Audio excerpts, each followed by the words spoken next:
अस्सलाम वालेकुम वरहमतुल्लाहि वबरकातुहू। बिस्मिल्लाहिर्रहमानिर्रहीम। जी व्यूअर्स, तो अल्हम्दुलिल्लाह हमारा ये सिलसिला इल्म का और माइंड को समझने का बड़ा ज़बरदस्त चल रहा है।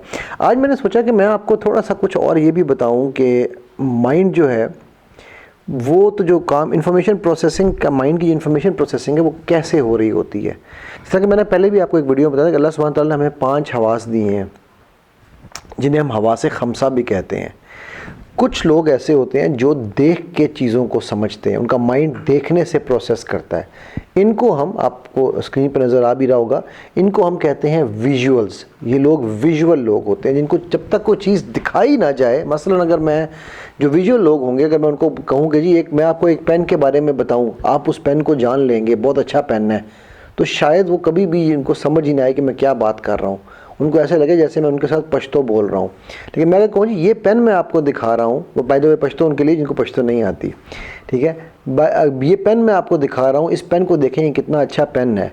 अब ये पेन कितना अच्छा पेन है, ये देखने वालों के लिए ये चीज़ बड़ी आसान हो गई। अगर मैं नहीं भी बोल रहा, मैं उनको सिर्फ पेन की तस्वीर दिखा रहा हूँ, तो वो समझ जाएंगे ये किस पेन की बात हो रही है ना। ये विजुअल लोग हैं, ठीक है। इसी तरह कुछ लोग होते हैं जिनका ब्रेन इंफॉर्मेशन को प्रोसेस करता है सुन के, उन्हें हम कहते हैं ऑडिटरीज। जैसे कि अभी आपकी स्क्रीन पर आ रहा होगा ऑडिटरी वो लोग हैं जिनको जब भी कोई इन्फॉर्मेशन मिलती है, आमतौर पे उर्फ़े आम में ऐसे लोगों को हम लोग कहते हैं कानों के कच्चे, जबकि वो कानों के कच्चे नहीं होते, वो सुनते हैं और फिर इंफॉर्मेशन को प्रोसेस करते हैं। बहुत सारे म्यूजिशियंस, बाय द वे बहुत सारे म्यूजिशियंस जो हैं वो कहते हैं, उनके बारे में कहा जाता है कि वो ऑडिटरी होते हैं, बिकॉज वो म्यूज़िक सुनकर उसको महसूस करते हैं। ऑडिटरी लोगों को अगर मैंने यही पेन बेचना होगा तो मैं उनको बताऊंगा कि जी आप पेन बहुत अच्छा है, उसकी कंपनी बहुत अच्छी है, आप वो पेन जब इस्तेमाल करेंगे, लोगों से आप उसके रिव्यूज़ लेंगे, आपको बहुत अच्छा लगेगा। अब जब मैं ये सारी बातें कर रहा हूँ तो जो मेरे ऑडिटरी व्यूअर्स हैं, जिनको जो सुन के जिनका ब्रेन चीज़ों को प्रोसेस करता है, उनको इस पेन के अंदर दिलचस्पी बनने लग जाएगी। जो हमारी तीसरी किस्म है उसे हम कहते हैं किनेस्थेटिक्स। जिस तरह भी आपकी स्क्रीन पे आ रहा है, किनेस्थेटिक लोग वो हैं जो चीज़ों को महसूस करते हैं, जिनको एहसास होना होता है, इनको छूना होता है चीज़ों को। जब तक वो छुए ना, वो उस चीज़ को समझ नहीं पाते, ठीक है। अब बस यही पेन अगर मैंने किसी किनेस्थेटिक बंदे को बेचना होगा तो मैं ऐसा कहूँगा जी आप इस पेन को पकड़ें, अपने हाथ में देखें, महसूस करें, तो आपको पता चलेगा ये पेन कैसा है ना। हमारे यहाँ जो कपड़ा फरोश है ना, वो सबसे अच्छे हिप्नोटिस्ट भी हैं और एनएलपी के भी हैं। आप सोचेंगे क्या मतलब, वो क्या करते हैं, जब बाजी उनकी दुकान पे जाती है तो कहते हैं बाजी ये कपड़ा देखो, आपने इस कपड़े के बारे में सुना होगा और बाजी आपको महसूस करें, पकड़ें इसको, देखें, महसूस करें कैसा है कपड़ा। सो वो तीनों सेंसेस का इस्तेमाल करवा रहे होते हैं। और आमतौर पे ये कहा जाता है कि रिलेशनशिप, रेपो बिल्डिंग के लिए और भी चीज़ों के लिए, इवन आपको पढ़ाइयों के हवाले से भी जब कुछ चीज़ सिखाई जाए तो कहते हैं कि मिनिमम 3 सेंसेस को हमें इस्तेमाल करना चाहिए, ठीक है। अच्छा, यहाँ मैं एक बात क्लियर करता चलूँ कि अगर कोई शख्स विजुअल है तो इसका मतलब ये नहीं है कि वो बाकी अपनी कोई सेंस इस्तेमाल नहीं कर रहा। मसलन अगर आप राइट हैंडेड हैं तो आप ये नहीं कि आप लेफ़्ट हैंड छोड़ देंगे, आप लेफ़्ट हैंडेड हैं तो आप राइट हैंड का भी इस्तेमाल ही नहीं करेंगे। ये है प्रीडोमिनेंट सेंस, जो ज़्यादा आपकी पावरफुल सेंस है, ठीक है। अच्छा, फिर इसी तरह कुछ लोग होते हैं जो ऑल्फैक्टरी होते हैं। ऑल्फैक्टरी वो जो चीज़ों को सूंघ के समझते हैं, उनको कहेंगे यार यहाँ पर कोई अच्छी मुझे खुशबू नहीं आ रही, या मुझे जो है ना हवा में कुछ नमी महसूस हो रही है, मतलब इस तरह की उनको सूंघने का शौक़ होता है। फिर कुछ लोग होते हैं उनका ब्रेन इंफॉर्मेशन को, उसे हम कहते हैं गस्टटरी, गट फीलिंग उनकी बहुत ज़्यादा होती है। वो अपने गट से, यानी कि चखने के अमल से, ज़ुबान से उनको चीज़ों का उनका लिंक है, वो चख के चीज़ों को इन्फॉर्मेशन उनको प्रोसेस कर रहे होते हैं, ठीक है। नाउ अगर हम दुनिया की आबादी का एक ओवरऑल जायज़ा लें, ठीक है, तो तकरीबन आप देखिएगा, आपकी स्क्रीन पे भी शायद आपको नज़र आएगा अभी, 60% लोग जो हैं वो विजुअल्स हैं एक रिसर्च के मुताबिक, 20% लोग ऑडिटरीज़ हैं, 10% लोग किनेस्थेटिक्स हैं और बाकी 10% जो हैं वो ऑल्फैक्टरी या गस्टटरी में आते हैं। अच्छा, इसको समझना क्यों ज़रूरी है, उससे पहले मैं आपको एक और बता चलूँ कि 4 और सेंसेस भी हैं। एक तो है छठी हिस्स, आप सब जानते हैं, इसको हम इंट्यूशन भी कहते हैं। एक 7वीं सेंस है जो कि बड़ी अनकॉमन है, मैं चाहूँगा आप लोग सोचिए क्या है, बता मैं दूंगा आपको, लेकिन ये हर एक के पास नहीं होती, ठीक है, ये बहुत कम लोगों को मिलती है। जी आप तो तुक्के शुक्के मार रहे हैं, मैं हल्का सा बता देता हूँ। इसे हम कहते हैं कॉमन सेंस। अच्छा, एक और सेंस है जो कि पाकिस्तानियों में तो बदरजाए अतम मौजूद है, हर एक में दुनिया में बहुत ज़्यादा होती है जी। इसको मैं 8वीं सेंस कहता हूँ, इसे हम कहते हैं नॉन सेंस, जिसके हम बादशाह हैं।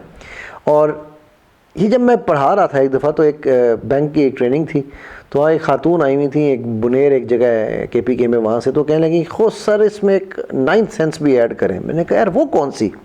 कहती है सर वुमेन सेंस। कोई वो क्या होती? कहती है खो सर हमको दूर से पता चलता है आदमी कैसे आता है। ठीक है, सो वुमेन सेंस जो है, ये मैं इसको बाय द वे मैं पढ़ाता हूँ ऐसे बाकायदा उनको रेपो दे के, क्योंकि अल्लाह सुब्हानहू ताला ने औरतों को वाकई ही एक एक्स्ट्रा सेंस दी है। बच्चा ऊँ करता है तो माँ को पता चल जाता है उसको भूख लगी, और फिर बच्चा वही ऊँ करता है तो माँ को पता चल जाता है कि उसको वॉशरूम जाना है। सो ये एक ऑन अ लाइटर नोट था, एक्चुअली तो हवासे खमसा ही हैं। ठीक है जी।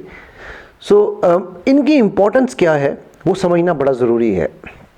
इन हवासे खमसा की इंपॉर्टेंस ये है, मैं अल्हम्दुलिल्लाह तलाक़ों के, रिलेशनशिप्स के जब मेरे पास केसेस आते हैं, वालिदैन के, बच्चों के, मियाँ बीवी के, तो मैं मेजॉरिटी जो केसेस हैं उनको वीकॉग, इसे हम कहते हैं वीकॉग NLP की ज़ुबान में, मैं उनको ये वीकॉग का पूरा सिस्टम पढ़ाता हूँ। ठीक है, कि कैसे पता चलेगा कौन विजुअल है, कौन ऑडिटरी है, कौन किनेस्थेटिक है, कौन गस्टेटरी है, कौन ऑल्फैक्टरी है, और उसका फ़र्क क्या है। ये ऐसे ही है कि अगर आप किसी विजुअल शख्स से, जैसा मैंने पहले भी कहा था कि आप किसी विजुअल शख्स से अगर किनेस्थेटिक्स की ज़ुबान में, यानी कि देखने वाले को आप महसूस करा रहे होंगे, दिखाएं ना चीज़ें, आंखें उसकी पट्टी बांध दें, तो शायद वो आपसे कन्विंस नहीं होगा, बल्कि यकीनन नहीं होगा। ठीक है, ये इतना ज़्यादा क्रिटिकल है। मैं एक अगर आपको बताऊं तो कई दफ़ा हस्बैंड वाइफ मेरे पास केसेस आते हैं जिनमें हस्बैंड विजुअल हो और वाइफ अगर किनेस्थेटिक हो, और हस्बैंड कह रहा होता है कि इसको नज़र नहीं आता मैं इससे कितना प्यार करता हूँ। अब वाइफ को प्यार नज़र आने से नहीं आएगा, वाइफ किनेस्थेटिक है, उसको एहसास चाहिए प्यार का। ठीक है, तो वो कह रही होती है मुझे तो कोई नहीं एहसास हो रहा कि मुझसे प्यार करता है। अब ये बड़ी आम सी बेमानी सी क्यों? अच्छा, इसमें ये भी नहीं कोई कि जी मैं अगर विजुअल हूँ तो मुझे विजुअल से शादी करनी है, नहीं, ऐसा नहीं है। आपको जब ये सेंसेस का पता चल जाए तो उसके बाद आप उस अपने पार्टनर की सेंस, ये जो वो सेंस समझता है, अगर मतलब वो किनेस्थेटिक है तो आप उसको प्यार महसूस कराएं, और अगर वो विजुअल है तो आप उसको प्यार दिखाएं। ठीक है, सो ये इन सेंसेस के ज़रिए अल्हम्दुलिल्लाह मैं बहुत सारी तलाक़ें बचा चुका हूँ, बहुत सारे रिश्ते बचा चुका हूँ, बहुत सारे रिलेशनशिप्स बहाल कर चुका हूँ, कि जैसे उनको ये डिफरेंस पता चलता है तो उनको समझ आती है ओहो। आपने देखा होगा कई दफ़ा आप लोगों के साथ भी होता है, यार इससे मेरी बड़ी रेपो बन गई है, इसको मेरी बात समझ ही नहीं आती। वो असल में उसको बात समझ जाने का मसला नहीं है, आप उसकी ज़ुबान में नहीं बोल रहे, इसकी ज़ुबान में आप बोल रहे हैं। ठीक है, सो ये इनको पढ़ना जो है ना, इन सेंसेस को हमारे लिए बहुत ज़रूरी है।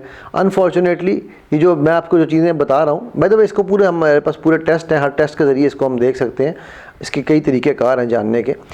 बहुत सारी चीज़ें जो है अनफॉर्चुनेटली हमारे यहाँ पर इदारों में तो क्या कहीं पर भी पढ़ाई नहीं जाती, बल्कि पता ही नहीं होता कि इनकी क्या अहमियत है और क्या इंपॉर्टेंस है और इनसे हमें क्या हासिल हो सकता है। ठीक है जी। सो ये मेरा आज मैं चूँकि इसके ऊपर बात इसलिए करना चाह रहा था, मैंने बाय द वे अपनी किताब में भी इसका बहुत जगह पर जिक्र किया हुआ है, इनका वीकॉग का भी और पूरा सिस्टम का, लेकिन मैं ये इसलिए बताना चाह रहा था कि ये इतना इम्पॉर्टेंट एस्पेक्ट है हमारी ज़िंदगियों का कि जिसको हम बिल्कुल मिस करते हैं।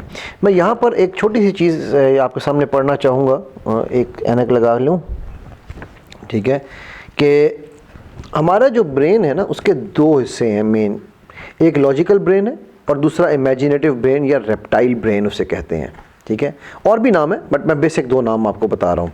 सो हमारा जो इमेजिनेटिव ब्रेन है वो 2/3 होता है, और जो हमारा लॉजिकल ब्रेन है जिसको हम दिमाग कहते हैं वो 1/3 होता है। हम अपने दिमाग की फन्ने खानी तो करते हैं लेकिन 2/3 पे यकीन नहीं करते। ठीक है, क्यों? क्योंकि हमें लगता है मुझे सब पता है। हमारी ये जो 5 सेंसेस होती हैं, ये 5 सेंसेस हमारी प्रोसेस इन्फॉर्मेशन हमें दे रही होती हैं, और हमारा माइंड जो है वो इस इन्फॉर्मेशन को प्रोसेस कर रहा होता है, तो हम समझते हैं कि ये हमें सब पता है। ठीक है,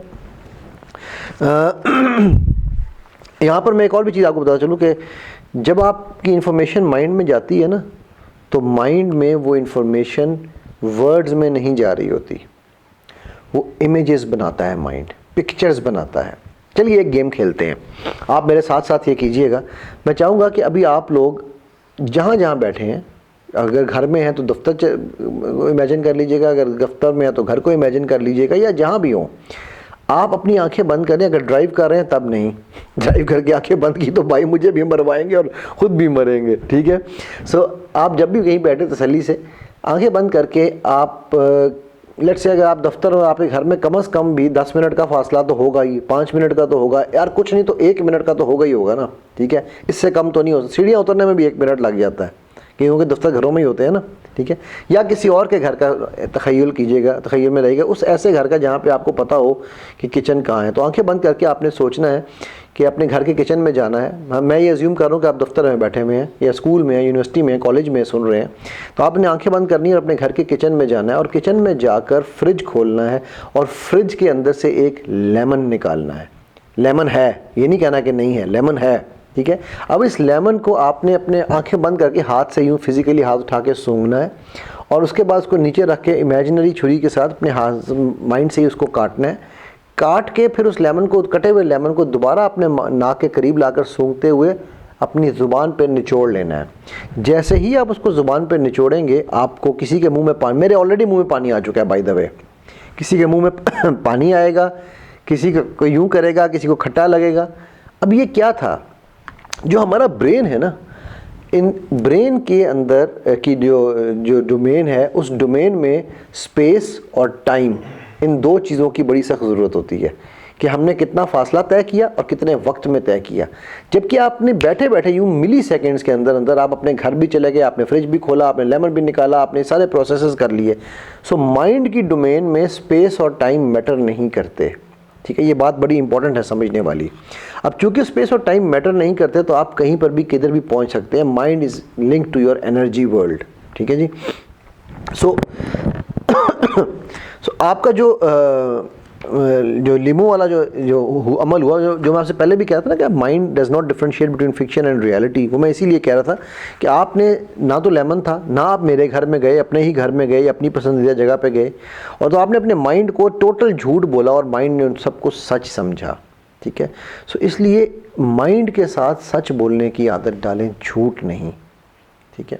मैं आज की इस वीडियो में एक जो चीज़ और आपके साथ इंपॉर्टेंट करके ख़त्म करता हूँ बात को, कि हमारे यहाँ अल्फाज जो है ना उनकी भी बड़ी वैल्यू है, अल्फाज की बहुत अहमियत है, और अल्फाज का इस्तेमाल जो है, अल्फाज की अफादियत जो है वो आवाज़ के उतार चढ़ाव से भी बदल जाती है, और हमारा ब्रेन इन चीज़ों को भी रजिस्टर कर रहा होता है, हमारा माइंड रजिस्टर कर रहा होता है। फॉर एग्ज़ाम्पल वो एक कवाली है, मैं अक्सर उसका जिक्र किया करता हूँ, कवाली है या गाना है, वो उसका नुसरत फ़तेह अली ख़ान का, कि निगाहें उठी तो दुआ बन गई, पता नहीं निगाहें झुकी तो हया बन गई। तो इसी तरह जब आवाज़ आपको स्क्रीन पर नज़र आ रहा होगा, जब आवाज़ एक ही रहती है, मसलन मैं कहूँ आपको स्क्रीन पर नज़र आ रहा होगा, ठीक है, अब ये मेरी एक ही आवाज़ की टोन बिल्कुल स्ट्रेट टोन है, इसको हम कहते हैं स्टेटमेंट टोन, ये बिल्कुल स्टेटमेंट में है। अगर कभी कभी इस तरह हो कि मैं कहूँ अब आपको आवाज़ आ रही है, अब ये मैंने आपको एक कमांड दी है। इस तरह आम तौर पे बीवियाँ कहती हैं आप मेरी बात सुनिए, वो जो सुनिए होता है ना, वो इधर आ जाओ, आओ फटाफट, ठीक। या बच्चों को माएँ कह रही होती हैं बेटा नहीं, अब वो जो नहीं है आवाज़ सीधी सीधी एकदम नीचे गिरती है, ये कमांड है। और जो तीसरा है जो हमारी माएँ बहनें बेटियाँ अक्सर कर रही होती, मैं कैसी लग रही हूँ ना, वो जो ना के लिए आवाज़ का ऊपर उठना है, इसे इन्फ्लेक्शन कहते हैं, क्वेश्चन इन्फ्लेक्शन। तो ये सवाल पूछ रही हैं, वो एक्चुअली ये नहीं कह रही मैं कैसे, वो कहती मुझे बताओ ना प्लीज़, ठीक है, जो कि बहुत ही नेगेटिव तरीका है अपने आप को अंडर एस्टिमेट करने का, ठीक है। सो वो जो है, जो ये काम हो रहा होता है, ये क्वेश्चन इन्फ्लिक्शन इसे कहते हैं, वो एक सवाल पूछ रही हैं अपनी आवाज़ के थ्रू, ठीक है। सो आवाज़ के बारे में बल्कि मैं वो एक शेर में यहाँ पर लिखा भी था कि पर नहीं ताकते परवाज़ मगर रखते हैं। अल्फाज जो है ना उनकी, ये अल्फाज ही निश्तर हैं और अल्फाज ही फूल हैं, ठीक है जी। तो इसलिए ये थोड़ा सा मेरा ख्याल आज की हमारी एपिसोड जो है, मैं चाह रहा था कि आपको मैं वीकॉग और थोड़ा सा इसके हवाले से बताऊं, और इंशाल्लाह अगले एपिसोड में हम कुछ सक्सेस के हवाले से और कुछ और चीज़ों पे बात करेंगे। तो जी नाज़रीन इजाज़त लेते हैं, कल इंशाल्लाह फिर हम इसी टाइम पे मिलेंगे, या आप अगर बाद में कभी देख रहे हैं तो आप नेक्स्ट एपिसोड में देख सकते हैं। इसी दुआ और इसी इल्तिजा के साथ कि अल्लाह तबारक व तआला मेरे आपके हम सब के हामी और नासिर हों। अल्लाह सुब्हानहू व तआला हम सब को नबी पाक सल्लल्लाहु अलैहि वसल्लम के हाथ से हौज़ कौसर का पानी पीने और आला तरीन जन्नात में उनका हमसाया बन के उनकी खिदमत करने का मौका अता फ़रमाएँ। जो इल्म हमने बांटा है, जो महफ़िल सजाई है, अल्लाह सुब्हानहू व तआला इल्म की, अल्लाह सुब्हानहू व तआला उस महफ़िल को हमारे हक़ में, हमारे मीज़ान में कबूल फ़रमाएँ और आखिरत वाले दिन, क़यामत वाले दिन हम जन्नतुल फ़िरदौस आला में एक दूसरे के गवाह बने कि अल्लाह हमने तेरी रज़ा के लिए महफ़िल सजाई। अस्सलामु अलैकुम वरहमतुल्लाहि वबरकातुहू।